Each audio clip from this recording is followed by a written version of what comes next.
Do you wanna know? Assalamualaikum warahmatullahi wabarakatuh. Perkenalkan, nama saya Ayu Haryuni dengan NIM 19014140037 dari kelas 5D PGSD. Mata kuliah Pendidikan Bahasa Indonesia SD. Dosen pengampu Dr. Harsia MPD. Program Studi Pendidikan Guru Sekolah Dasar Fakultas Keguruan dan Ilmu Pendidikan Universitas Cokro Aminoto Palopo. Di sini saya akan mempresentasikan materi yang berjudul Model Pembelajaran Bahasa Indonesia guna memenuhi tugas ujian akhir semester mata kuliah Pendidikan Bahasa Indonesia SD. Adapun materi dari model pembelajaran bahasa Indonesia ini ialah yang pertama itu ada pengertian model pembelajaran. Nah, model pembelajaran merupakan cara atau teknik penyajian yang digunakan guru dalam proses pembelajaran agar tercapai tujuan pembelajaran. Ada beberapa model pembelajaran seperti ceramah, diskusi, demonstrasi, studi kasus, bermain peran atau biasa juga disebut dengan role play dan lain sebagainya. Yang tentu saja masing-masing memiliki kelemahan dan kelebihan. Metode atau model sangat penting perannya dalam pembelajaran. Karena melalui pemilihan model atau metode yang tepat dapat mengarahkan guru pada kualitas pembelajaran yang efektif. Model pembelajaran ini dibagi menjadi 4 bagian. Yang pertama, model pembelajaran membaca. Yang kedua, model pembelajaran menulis. Yang ketiga, model pembelajaran mendengarkan, dan yang keempat, model pembelajaran bicara. Nah, sekarang kita masuk pada model pembelajaran membaca. Dalam model pembelajaran membaca, kegiatan membaca berpikir terarah atau model direktif, reading thinking activity, atau biasa juga disebut dengan DRTA. Langkah-langkah kegiatan membaca berpikir terarah terbagi menjadi 3 bagian. Yang pertama, tahap prabaca, tahap membaca, dan pasca membaca. Kemudian kita masuk pada model KWL.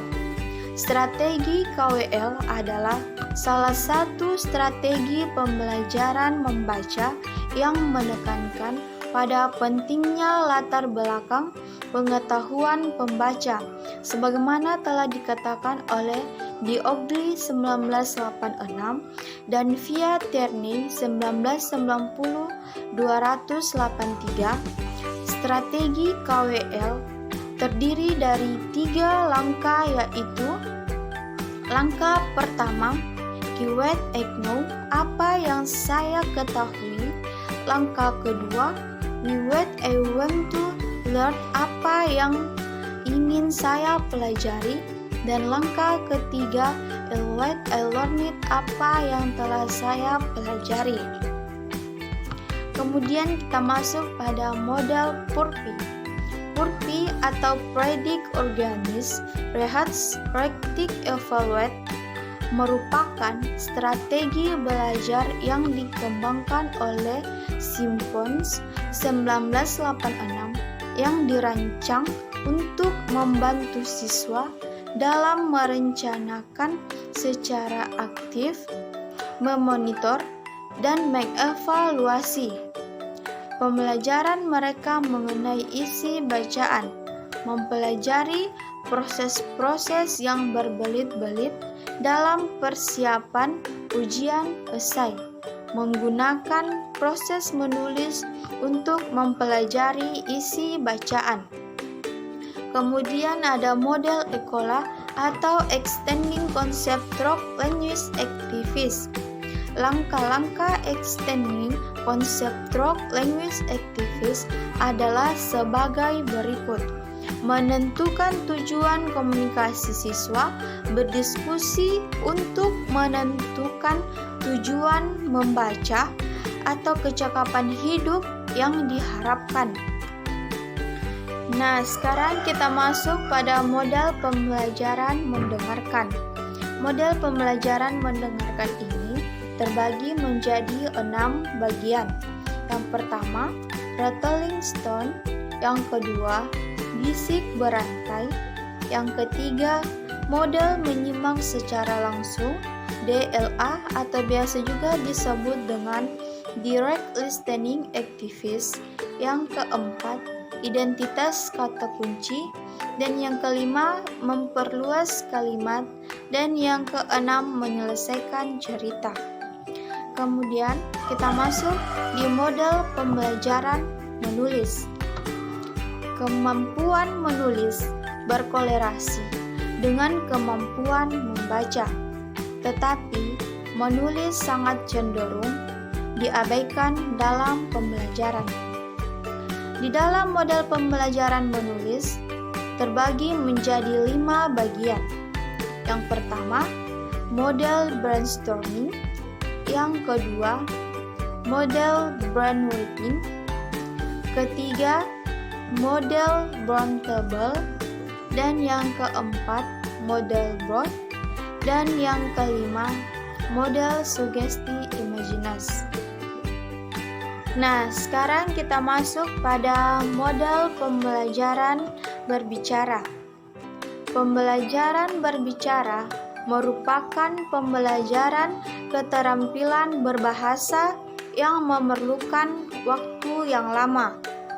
Apalagi jika tagihan keterampilan akan dinilai secara personal. Pembelajaran menjadi membosankan dan kadang guru menganggap pembelajaran keterampilan berbicara itu tidak perlu. Oleh sebab itu, guru harus mendesain pembelajaran ini menjadi menarik dengan cara-cara sebagai berikut, yaitu listening team, model in the news, dan model siapa dan apa saja. Itulah hasil presentasi dari saya mengenai materi model pembelajaran bahasa Indonesia. Kurang dan lebihnya mohon dimaafkan. Saya akhiri dengan ucapan wabillahi taufiq wal hidayah. Wassalamualaikum warahmatullahi wabarakatuh.